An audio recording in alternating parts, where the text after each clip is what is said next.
안녕하세요. 김유갑의 경제부동산입니다. 더 좋은 방송을 하도록 구독, 좋아요, 댓글 알림 부탁드립니다. 빈집 1200만 가구 터졌다. 6억이 1억. 일본처럼 아수라장. 한국 경제와 부동산이 최대 위기를 맞고 있습니다. 낮은 경제 성장률과 무역 수지 적자, 건설사 PF와 은행 부실, 개인 파산과 기업 부도가 역대 최대치입니다.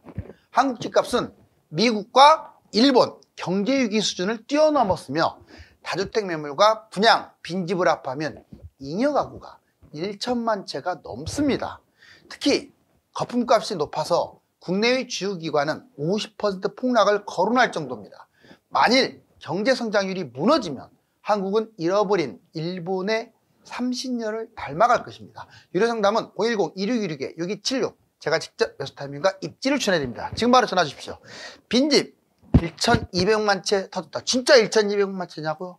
맞아요. 순수 빈집은 그 정도 안 되는데 다주택자들이 자기 집 갖고 있잖아요. 여러 채를. 그건 보니까 하나씩 빼면 이렇게 돼요. 정말 많지 않아요. 이런데도 집값이 엄청 비싸다? 자, 6억이 1억. 일본처럼 아수라장. 여기 보세요. 악어가 입을 쫙 벌리고 있는데 이미 일본은 목구멍 근처까지 갔어요. 근데 우리나라는 뒤따라가고 있습니다. 일본을. 바로 이 부동산 폭락의 입구로 쑥 들어가는 거예요, 지금.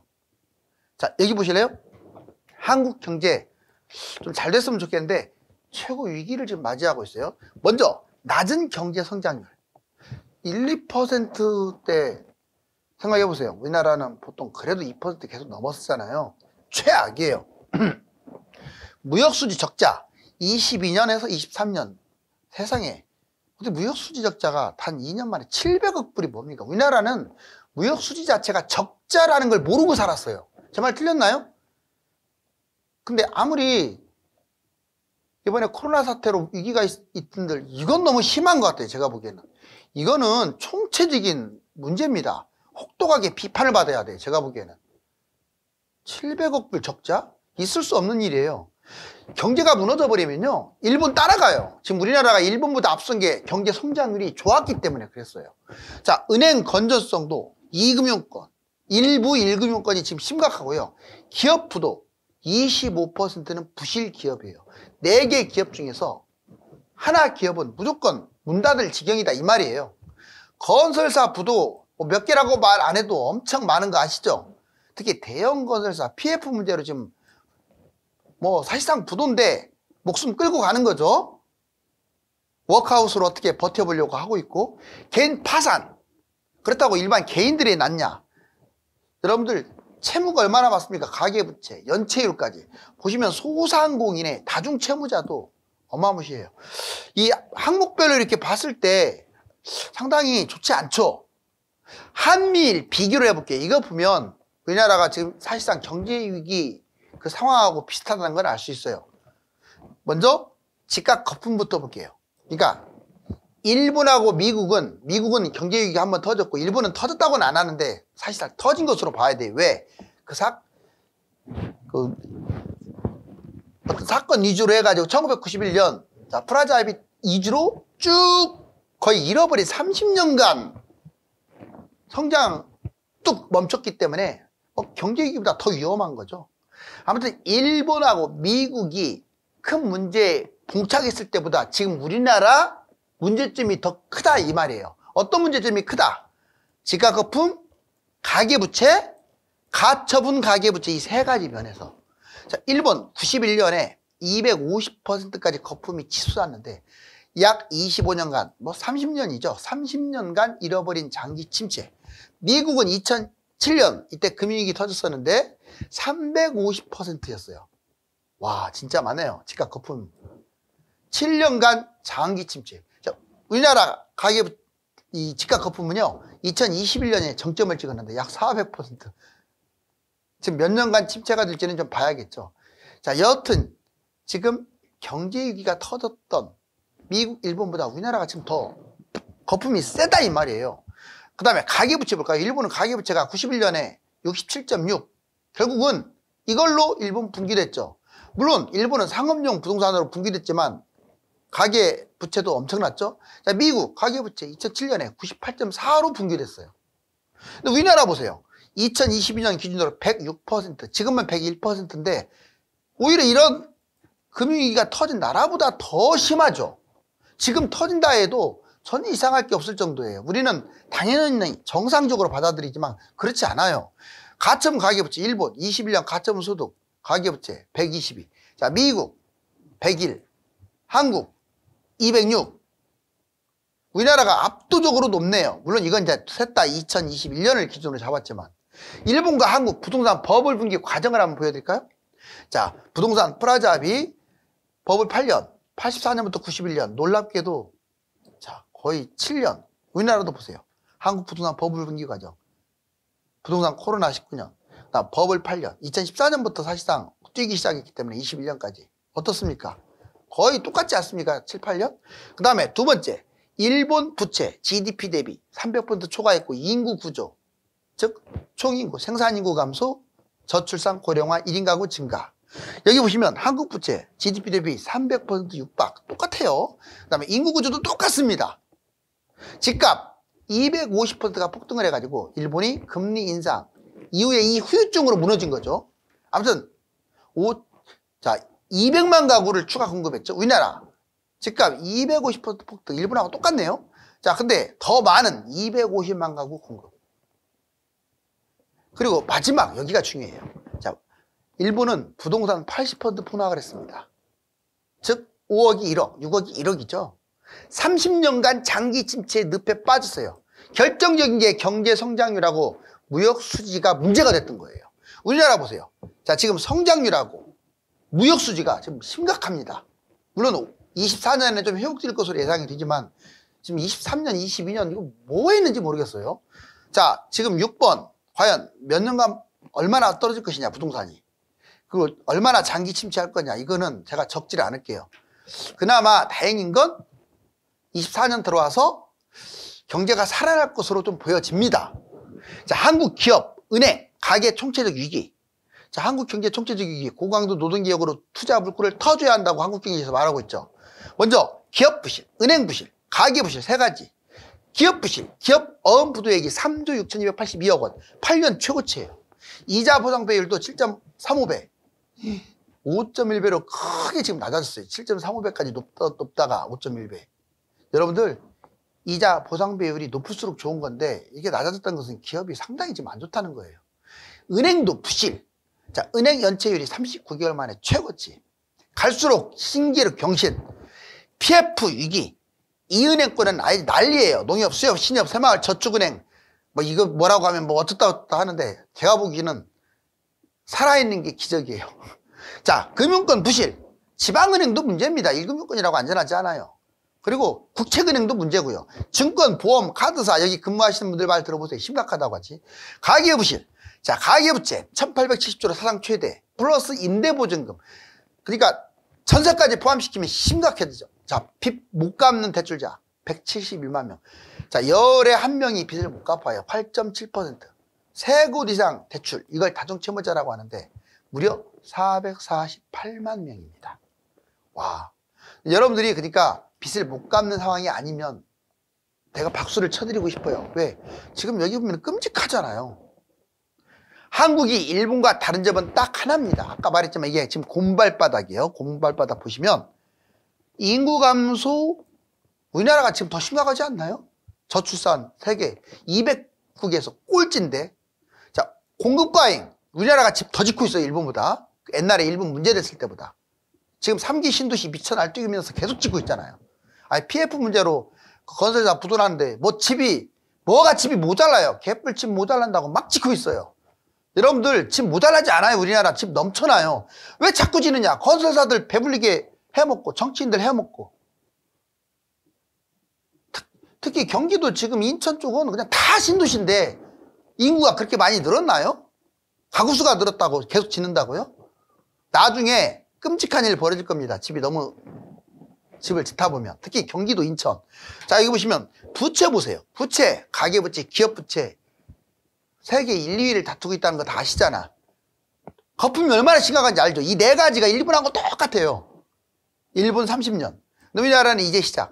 그나마 경제는 우리나라가 살았었어요. 경제 성장률, 무역, 수출입 이런 부분 또 미래 먹거리 일본은 이미 후진국으로 전락됐는지 몰라도 저는 일본 후진국으로 봅니다. 여러분들이 뭐라고 해도 디지털이 무너졌기 때문에 일본은 후진국이에요.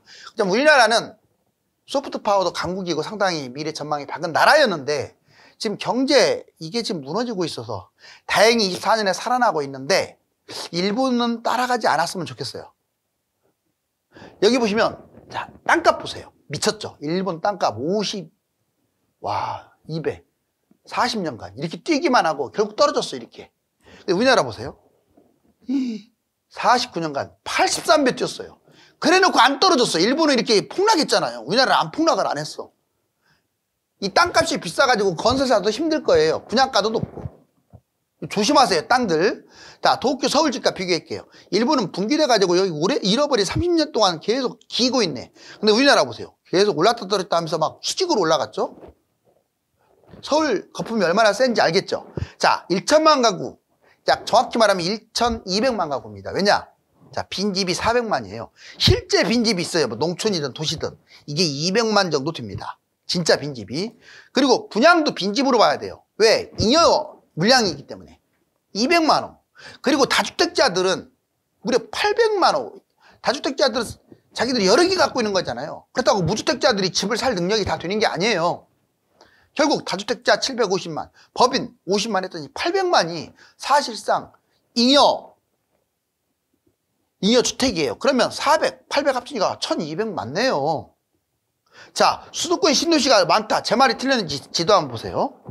흥분할 수밖에 없어요. 이게 서울이에요, 서울. 이 파란 게 3기 신도시. 자, 주로 이 안에 많이 있는데, 자, 그렇다고 하더라도 보세요. 여기 김포부터 광주, 이천까지 다 신도시야. 그렇죠? 여기 의정부 라인 포천 일부부터 화성까지 다 신도시예요. 사선을 지금 제가 그었어요. 이번에 플러스를 볼까요? 자, 인천, 뭐 영종도부터 거의 하남까지 다 신도시예요. 그 다음 북쪽? 자, 거의 양주부터 시작을 해가지고 평택까지 다 신도시예요. 여러분들 여기 지금 까맣게 써진 게 위성도시거든요. 이 위성도시도 엄청 많지 않아요? 정말 많습니다. 이건 모자라서 새롭게 신도시를 짓는데 그 신도시 지금 제가 X 플러스 해가지고 이렇게 많이 짓는다고요. 그런 이 조그만한 서울보다 20배나 큰 경기도가 얼마나 심각하겠어요. 여기 보세요. 이게 서울이에요. 여기 지금 노랗게 칠한 거. 근데 이게 경기도입니다. 20배가 커요. 자, 여기 뭐라고 막 써진 게 지금 이 신도시야. 이렇게 많아요. 신도시, 택지지구랑 포함된 거죠. 이거 3기 신도시 택지지구예요. 미친 듯이 많죠. 이것도 그래요. 추가적으로. 합쳐보세요. 얘 뺨치죠. 1, 2, 3기 신도시가 거의 뭐 택지지구까지 150개. 와. 이거 지금 뭔가 좀 문제 있지 않나요? 어느 나라가 이렇게 아파트를 지어야 됩니까? 일본과 한국 실질 빈집 볼까요? 추이를? 자, 봤더니 일본 보세요. 일본 2008년. 자, 2033년까지 나왔는데 아무튼 28년까지는 이렇게 그리고 33년. 현재 대략 일본은 4집 중에 한 집이 빈집이에요. 약 25% 빈집. 앞으로 10년만 지나면 이제 30%가 넘어가요. 세 집에 한 채. 일본 심각하죠. 그 전에 집을 너무 많이 친 문제점이죠. 자, 우리나라 빈집 2019년 기준으로 151이에요. 여기 보세요. 2015년에 100만 채였는데 2019년에 150. 지금 2023년 이제 5년이 지난 더 기하급수적으로 빈집이 늘어날 거 아니에요. 자, 지금은 200만 채가 돌파된 지 상당히 오래돼요. 그러면 얼마나 좀 심각한지 알겠죠? 자, 이번에는 이제 3억 현금으로 6년 후에 자본금. 그렇다면 집을 사지 말아야 할까요? 저축을 해야 할까요? 집을 살 때 빚을 내야 할까요? 뭐 갭 투자를 해야 할까요? 뭘 해야 할까요? 자, 이거는 이 조건으로 잘 보세요. 3억 현금이 있고 대충 6년 끌고 가고 서울이라는 조건으로만 이걸 만들었어요. 경기도나 인천이나 지방은 여기 해당 안 돼요. 자, 서울이라는 조건 6년 3억 현금. 자, 얼마나 큰 차이가 나는지 비교해 드릴게요. 저금만 하시면, 자, 3억이 있어. 6년 동안 저금하면 제가 높게 잡아서 5천 잡아줄게요. 됐죠? 이제는 금리도 인하되는데. 자, 빚 없이 실거주를 해. 그것도 아파트가 아닌 비아파트를. 여기 보세요. 3억짜리 빌라를 잡았어. 그럼 3억으로 거주했을 거 아니에요, 실거주. 그럼 이제 올랐다, 6년 동안. 매도를 하든 안 하든 6년 지나면 3.5억 진짜 안 올라가죠. 제가 보기엔 이제 많이 번 다음에 1억 아니면 5천만 원 번 거예요. 빚 없이 실거주 비아파트를 잡으면. 이것도 서울일 경우. 자, 이번에는 1주택 실거주. 자, 이제 즉 뭐냐? 아파트로 실거주 할 경우. 자, 5억이 3억으로 빠졌어요. 자, 이 3억을 실거주 한 거야. 얼마나 안 좋겠어요. 10몇 평짜리겠죠. 거의 서울에는 거의 전멸인데 그래도 몇 군데 있어요. 자, 그래도 얘는 5억으로 갈 겁니다. 3억이 5억으로. 결국 2억 줬네요. 플러스 2억. 빌라보다 훨씬 낫네요. 빌라는 5천 벌고 1억 벌었는데 얘는 2억 벌었습니다. 자, 이번에는 신용대출을 받아서 캡 투자. 나는 돈이 없으니까 집을 투자 못한다. 할 때는 해야 돼요. 제가 아무리 집값이 너무 집이 많네 어쩐네 하는 것은 수도권 외곽이나 지방 얘기고 서울은 달라요. 땅이 좁잖아요. 어느 나라가 인구가 감소한다고 해서 수도권 그 대도시가 집값 떨어진 나라 없습니다. 별로. 자, 여기 보시면 신용대출. 자, 3억을 받았어. 자, 9억이 6억. 결국 6억짜리는 3억 갭 투자할 수 있잖아요. 얘 얼마까지 가느냐? 아파트는요 12억까지 가요. 12억까지. 얘 비싼 거니까 9억에서 떨어졌기 때문에. 자, 즉 6억이 9억 회복하고 12억으로 가는 거예요. 대단하죠? 결국은 자, 플러스 7.5억이나 올라갔네요. 자, 빚 활용 실거주.